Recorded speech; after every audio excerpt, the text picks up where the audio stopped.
радостно с Иисусом чудным дорогим.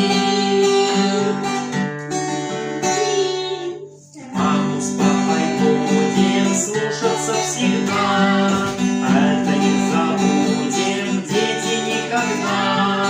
Радостно с Иисусом, радостно нам с Ним, радостно с Иисусом чудным дорогим.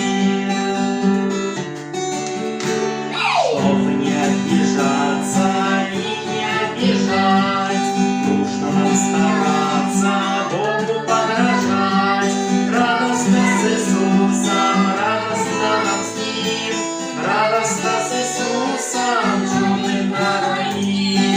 Радостно с Иисусом, радостно нам с Ним, радостно с Иисусом